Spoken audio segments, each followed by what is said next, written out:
Autobiografia de um Yogi, Paramahansa Yogananda, capítulo 31. Uma entrevista com a Venerável Mãe. Reverenda Mãe, fui batizado na infância por seu marido profeta. Ele foi o guru dos meus pais e do meu próprio guru, Sri Yukteswar. A senhora poderia conceder-me o privilégio de ouvir alguns acontecimentos da sua vida sagrada? Eu me dirigia a Srimati Kashi Muni, esposa de Lahiri Mahasaya. Como permaneceria em Benares por um curto espaço de tempo, satisfiz um desejo há muito acalentado e fui visitar a venerável senhora na antiga propriedade da família Lahiri, no bairro de Garudesvar, Mohula. Ela me recebeu com muita amabilidade. Apesar da idade avançada, possuía o frescor de uma flor de lótus e exalava silenciosamente uma fragrância espiritual. De compleição mediana, tinha o colo esguio e a pele clara. Seus olhos grandes e brilhantes deixavam seu rosto maternal ainda mais suave. Filho, seja bem-vindo, suba até aqui. Kashimuni conduziu-me a um pequeno aposento no qual vivera com o marido durante algum tempo. Senti-me profundamente honrado em conhecer o santuário no qual o mestre inigualável aceitara desempenhar o drama humano do matrimônio. A gentil senhora indicou uma almofada a seu lado para que eu me sentasse. Muitos anos se passaram antes que eu pudesse reconhecer a natureza divina do meu marido. Ela iniciou a narrativa. Certa noite, neste mesmo quarto, tive um sonho que ficou nítido na minha memória. Anjos magníficos flutuavam com graça inimaginável acima da minha cabeça. A visão era tão real que subitamente despertei. O aposento estava extraordinariamente iluminado por uma luz deslumbrante. No centro do quarto, em postura de lótus, meu marido levitava, rodeado por anjos que o adoravam reverentes, de mãos postas em súplica. Extremamente surpresa, achei que ainda sonhava. Mulher, disse Lahiri Mahasaya, você não está sonhando. Renuncie à morte agora e sempre.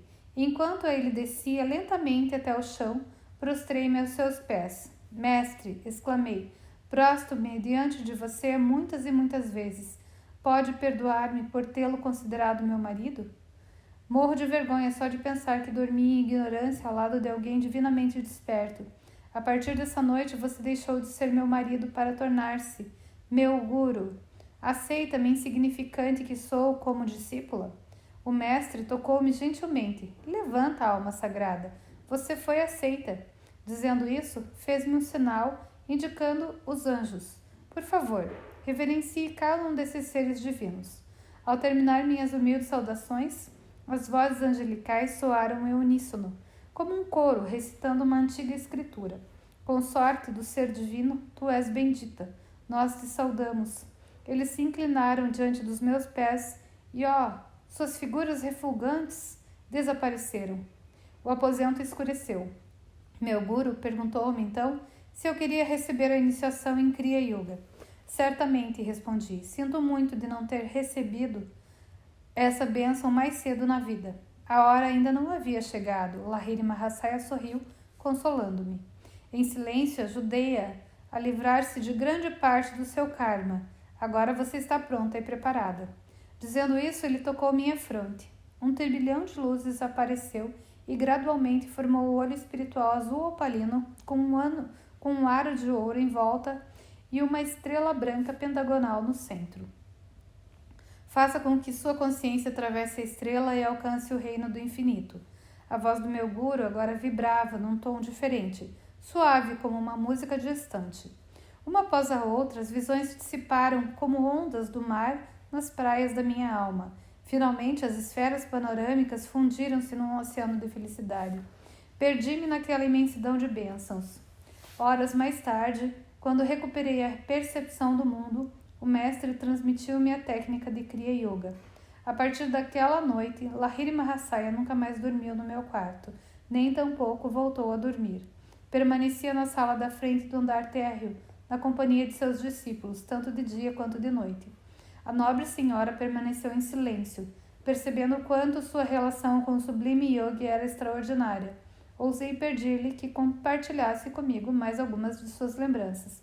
Meu filho, você é insaciável.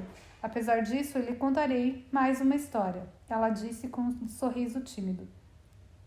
Vou lhe confessar um pecado que cometi contra meu marido, meu esposo e guru. Alguns meses após minha iniciação, comecei a sentir-me infeliz e negligenciada. Certa manhã, Lahiri Mahasaya entrou nesse pequeno quarto para buscar alguma coisa e eu rapidamente o segui. Tomada por violenta ilusão, dirigi-me a ele com severidade. Você passa todo o seu tempo com os discípulos e sua responsabilidade para com sua esposa e filhos? Lamento que você não se interesse em providenciar mais dinheiro para sua família. O mestre fixou os olhos em mim por um momento e depois, para minha surpresa, desapareceu. Atônita e assustada, ouvi uma voz que ressoava por todos os cantos do quarto. Não vê que tudo é nada? Como poderia um nada, como eu, produzir riquezas para você? Guruji, exclamei, imploro seu perdão 1 milhão de vezes. Meus olhos pecadores não conseguem mais enxergá-lo. Por favor, apareça sob sua forma sagrada. Estou aqui. A resposta veio do alto. Ergui os olhos e vi o mestre se materializar no ar, sua cabeça tocando o teto. Seus olhos eram como chamas ofuscantes. Apavorada, lancei-me a seus pés chorando, depois que ele desceu silenciosamente ao chão. Mulher, disse ele, procure a riqueza divina, não o falso brilho das coisas mundanas. Depois de conquistar o tesouro interior, tudo o que precisar externamente sempre lhe chegará às mãos. E acrescentou, um dos meus filhos espirituais tomará as providências necessárias. As palavras do meu guru naturalmente se concretizaram. Um de seus discípulos providenciou uma considerável soma de dinheiro para nossa família. Então, agradeci a Kashimoni por ter compartilhado comigo suas maravilhosas experiências.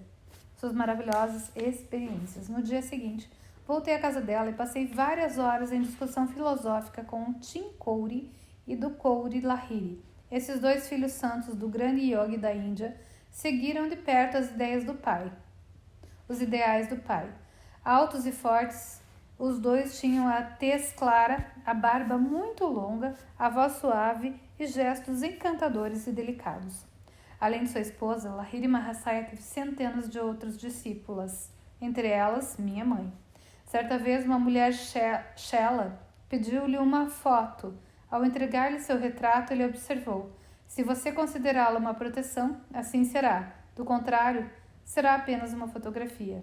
Alguns dias mais tarde, essa mesma mulher e a nora de Lahiri Mahasaya estudavam a Bhagavad Gita numa mesa, atrás da qual um retrato do Guru estava pendurado, quando caiu uma forte tempestade de raios.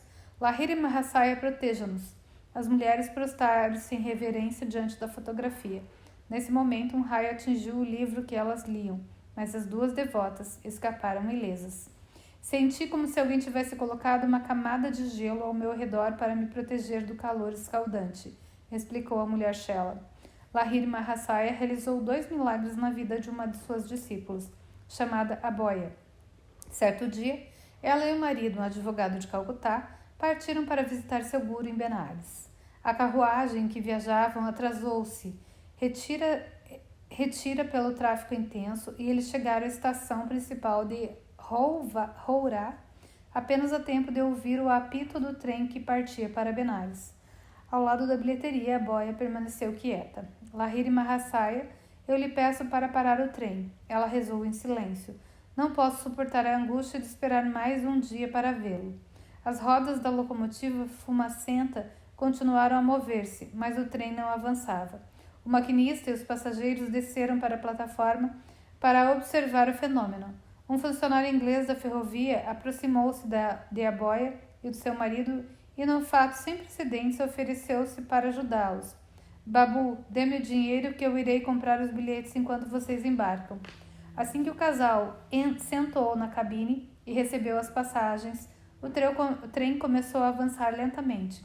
Em pânico, o maquinista e os passageiros correram de novo para seus lugares sem saber nem como o trem partira, nem por que havia parado. Ao chegar à casa de Lahiri Mahasaya, em Benares, a boia prostrou-se silenciosamente diante do mestre e tentou tocar-lhe os pés. Acalme-se, Aboya, ele observou. Como você gosta de me aborrecer. Até parece que não poderia ter tomado o próximo trem. Aboya visitou Lahiri Mahasaya numa outra ocasião memorável. Dessa vez, ela desejava que ele intercedesse por ela, não por causa de um trem, mas por causa da cegonha. Eu lhe peço que me abençoe para que meu 9º filho possa viver. Já tive 8 filhos e todos morreram logo após o nascimento. O mestre sorriu compassivo. Sua próxima criança viverá. Por favor, siga minhas instruções cuidadosamente. O bebê, uma menina, nascerá à noite. Providencia para que o lampião fique aceso até o nascer do dia. Não adormeça e evite que a luz se apague. Assim como previu o onisciente guru, o bebê de Aboia nasceu à noite e era uma menina. A mãe instruiu a babá para manter o lampião cheio de óleo. As 2 mulheres permaneceram em vigília até as primeiras horas da manhã, mas finalmente adormeceram.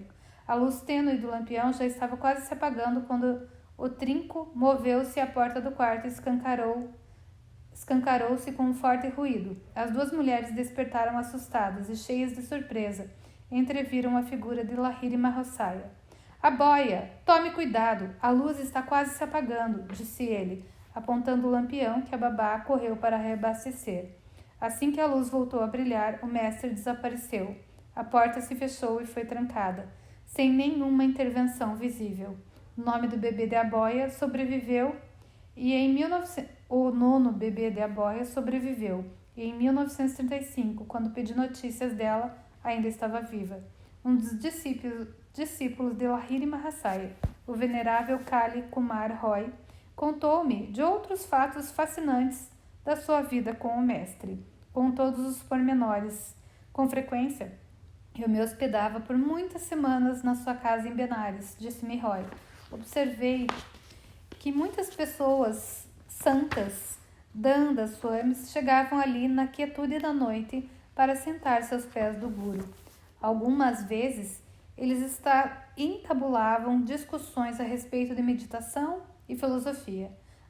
Ao nascer da aurora, os sublimes visitantes partiam. Durante muitas visitas, descobri que Lahiri Mahasaya jamais se deitava para dormir. Logo que me associei ao mestre, continuou Roy, tive de enfrentar a oposição do meu patrão, uma pessoa extremamente materialista. Não quero fanáticos religiosos entre meus empregados, afirmava ele com desprezo. Se alguma vez encontrar o charlatão do seu guru, vou dizer-lhes poucas e boas. Essa ameaça deixou-me preocupado, mas não me impediu de continuar a visitar meu guru quase todas as noites. Até que numa noite meu patrão me seguiu e entrou bruscamente na sala de estar da casa. Não havia dúvidas de que ele estava determinado a dizer os prometidos desaforos. Mal ele havia sentado, Lahiri Mahasaya dirigiu seu pequeno grupo de cerca de 12 discípulos. Você gostaria de ver um filme? Quando assentimos, ele nos pediu que escurecêssemos a sala. Sentem-se, um atrás do outro, formando um círculo e coloquem suas mãos sobre os olhos de quem estiver na sua frente. Não fiquei nem um pouco surpresa ao observar que, mesmo relutante, meu patrão também obedeceu a orientação do mestre. Após alguns minutos, Lahiri Mahasaya perguntou o que estávamos vendo. Vejo, senhor, uma linda mulher, respondi. Ela veste um sari debruado de vermelho e está de pé ao lado de uma begônia. Todos os outros discípulos fizeram a mesma descrição. O mestre voltou-se para o meu patrão e perguntou, você reconhece essa mulher? Sim. Ele lutava visivelmente contra emoções que nunca sentira antes. Tenho gastado incessantemente meu dinheiro com ela, embora tenha uma boa esposa. Estou envergonhado pelos motivos que me trouxeram aqui. O senhor pode me perdoar e me aceitar como discípulo? Se você levar uma vida digna durante 6 meses, eu o aceitarei. Caso contrário, não precisarei lhe dar a iniciação. O mestre acrescentou enigmaticamente. Por 3 meses meu patrão evitou a tentação, mas então retornou ao seu antigo relacionamento com a mulher. 2 meses depois ele morreu. Assim, vim a compreender a profecia velada do meu guru sobre a improbabilidade da iniciação desse homem. E a gente vai continuar em cenas do mesmo capítulo no próximo capítulo.